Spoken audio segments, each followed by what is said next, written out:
I'm going to take you to a couple of easy steps to go from this to this. Now, of course, you'll start off with a photo, and that photo is on a layer. Now, just to make sure that we can always go back to our first state, our first photo, let's duplicate this layer by sliding to the left and tapping duplicate. And now to make adjustments for your photo or your artwork, you need to go to the magic wand, the adjustments menu. And first we are going to go to Hue, Saturation and Brightness. Now first I'd like to turn down the saturation of the photo because we want a nice and moody look. We don't want a bright and colorful look. So let's take out some of the color by sliding to 25%. I also want the hues to shift a little bit.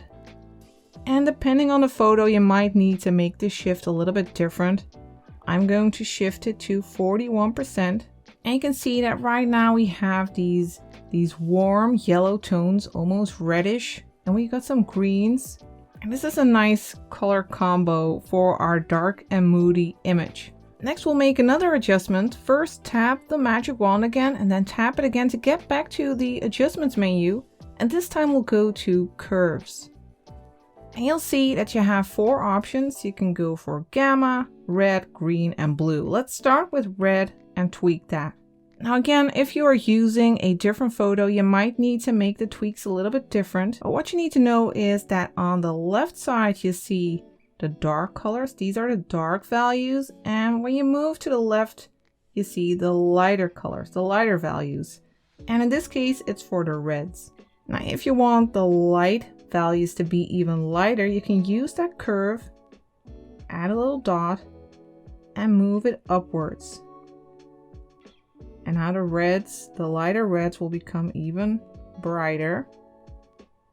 I want to place it here, and I want to make the darker reds, I want to make those a little bit darker. So I'll tap here for another anchor point and pull it down a little bit. So we're taking out some of that red in the dark areas.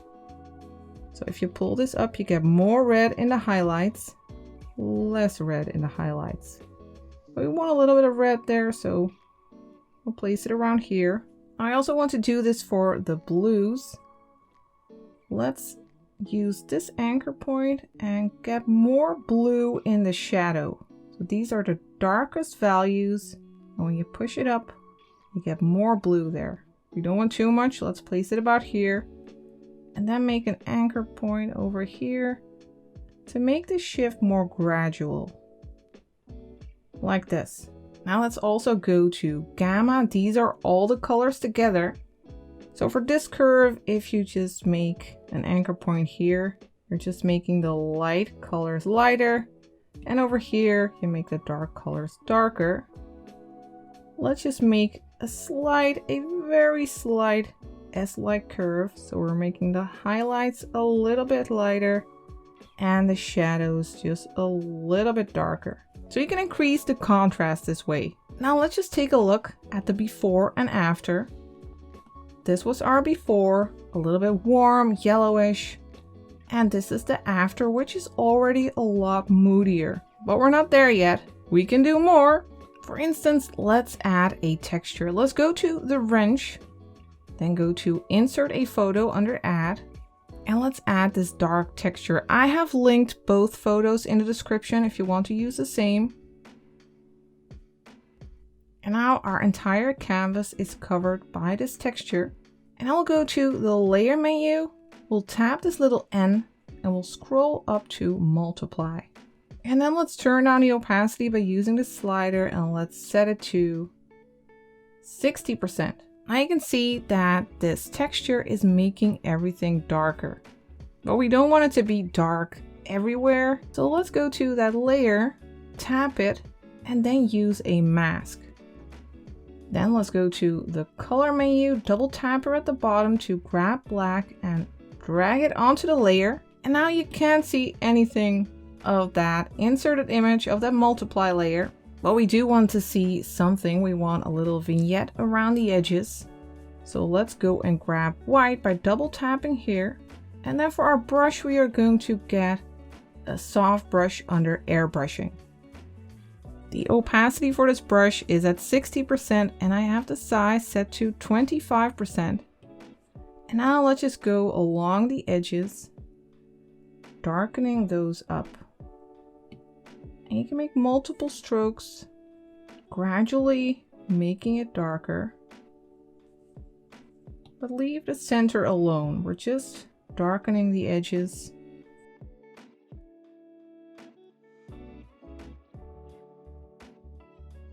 Now that we have darkened this, let's move on and add a few lights to our scene.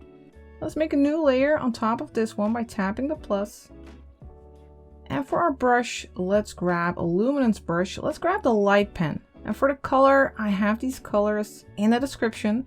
I'll grab the second color, a very light yellow. And let's add a few lights to these lanterns. The opacity of this brush is at 100% and I have the size set to 65%.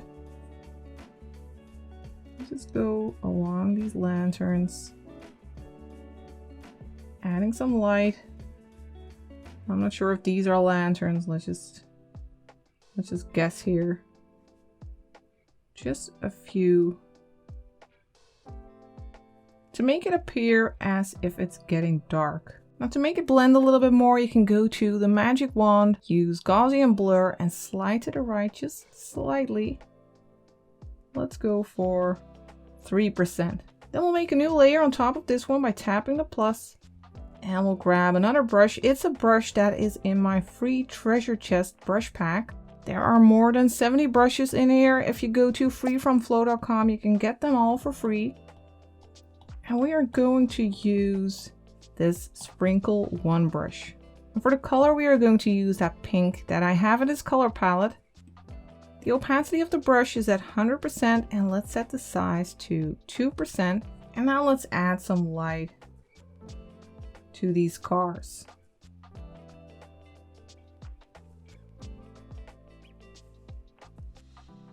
Just tap them.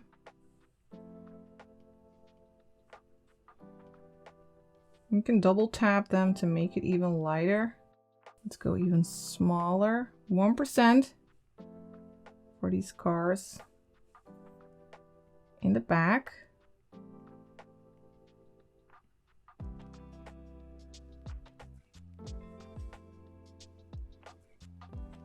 We can actually make them even brighter by going to the luminance brushes. Where are they? Over here. Grab the light pen again. And tap in the center of these lights. Just a small tap.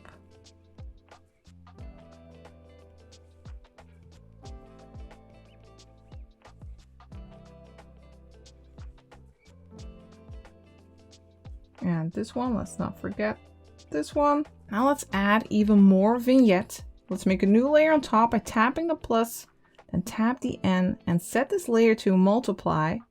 And then go and grab the soft brush again under airbrushing. And let's just grab a local color. Like this. Very dark gray. And let's go over the edges again. Let's zoom out a little bit. We can make the brush a little bit bigger, 50%. We'll go over the edges, making it even darker. Now it might be a little bit too much here in the center. You can just tap and hold the eraser to make it switch to the soft brush. Let's make it nice and big, 40%. And then go over here and remove a little bit. Now to check our before and after so far, we can just group all of these layers. Just don't group the bottom one. So we'll select them all by sliding to the right, then tap group. And now we can turn it off and on to see the difference in our image. I just feel like the lights are a little bit too bright. You can go to that layer with the lights, tap the N, and change the layer blending mode. Let's set it to screen. You can also play around with the slider to adjust the opacity to, let's say, 90%. Now I want to duplicate this group. I'll slide to the left, tap duplicate, and let's flatten this group. You can tap it, use flatten. Let's turn off the bottom one. We are going to make some final adjustments. For instance, I want to add some noise to this image. We'll go to the magic wand, then to noise, and let's zoom in a little bit. And then drag your pen to the right to get that noise, but to check if you're not going too far. I want to set it to 12%.